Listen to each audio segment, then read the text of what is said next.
Welcome back mga kablagadag. For today's video, we plan to celebrate our Valentine's Day at Ate Rica's house.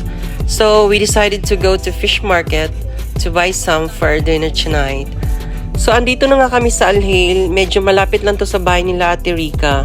So pagdating nga namin doon, nagulat kami dahil wala nang fish market. Fish market na din? Walang isda. Ay mas asan ang mga isda? Pwede mo? Nagulat nga kami at wala na doon ang fish market. So what we did is nagtanong-tanong kami sa mga tao doon and they told us na na-relocate na pala ang fish market at doon lang din malapit. Na-videohan ko nga din itong napaka-beautiful na sunset before namin mahanap ang fish market.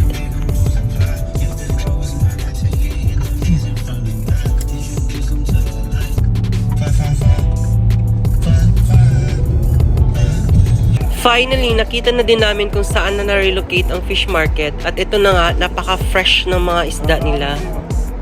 Kasing fresh ko, charing. Medyo namanghanga ako kasi marunong magtagalog yung tendero. Siguro ay nakapag-asawa to ng Pinay o marami lang siyang kaibigang Filipino. At ayun na nga, namimili na si ate ng mauulam namin for tonight.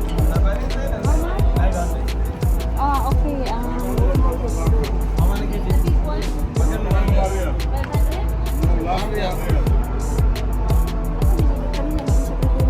Oo. Okay, one. Dalawa pa, 2 reals. Pero ko eh. Fresh? Yun.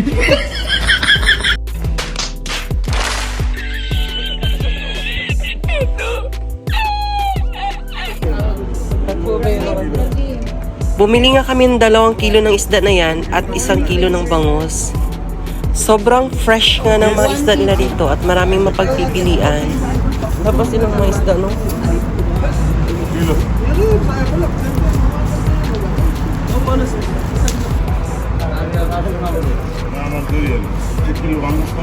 Si Carl, siguro din pa umupos.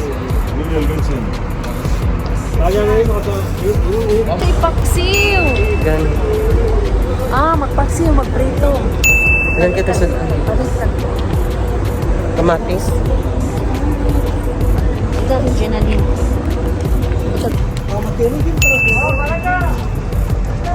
Ano mo sa balay pag kumain?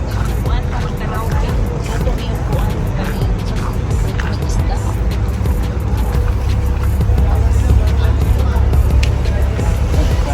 May isda. Alangan, nag-alagwan ko. Yung fresh, kailan alang batong. Hindi ka, hindi na kailangan batong, di ba? How much this? 200. 1 is 200. 1 is 200. Okay. Pagkasuhan natin niya sa nandiyan. Ang palay, beetle board, di ba? Dear.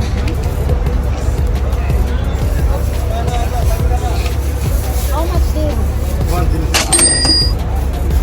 So natapos na nga kami sa fish market and vegetable market. So dumaan muna kami sa Little Manila para makabili kami ng munggo at iba pang sangkap sa aming lulutuin for tonight.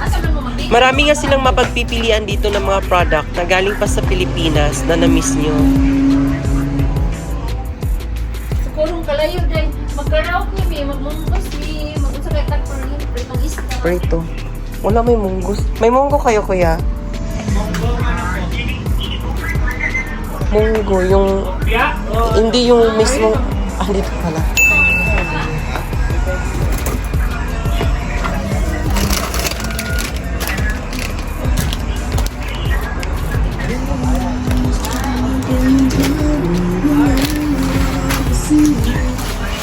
Nagbebenta din pala sila ng tinapay dito na pasok sa panlasang Pinoy.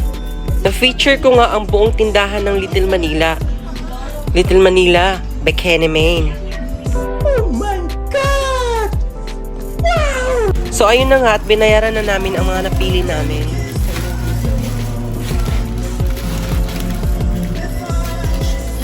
Kung gusto niyo pong pumunta sa Little Manila, i-search nyo lang po sa Google Map at lalabas po yung location nila.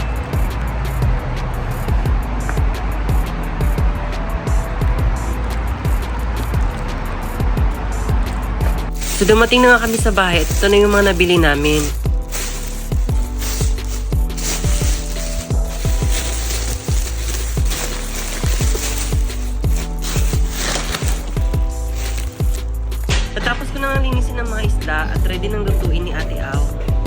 nag-represent ng magluto today kasi gusto niyang matikman namin ulit yung luto niya. So, busy-busy na nga ang lahat sa paghahanda ng dinner.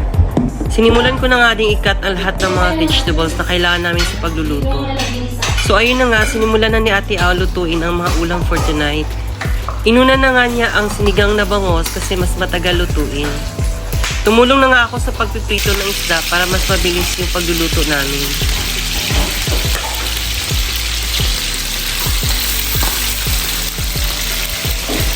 So, ayun na nga, kahit super init sa kusina, super fresh pa rin ang ante nyo. Aray?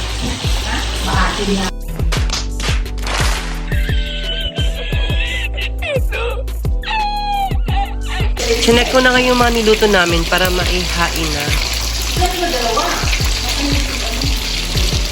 Sa wakas, natapos na din kami magluto. So, ayan na, kain na tayo mga auntie. Messenger. Kasi black ang WhatsApp doon, kahit mag-VPN, hindi ka pwede. Kaya bayad Ganun ba? Ano na na. Huwag kong gano'n, hindi ko kumakain ako. Kaya nga, Diyos ko, hindi ka ako napapicture sa ano.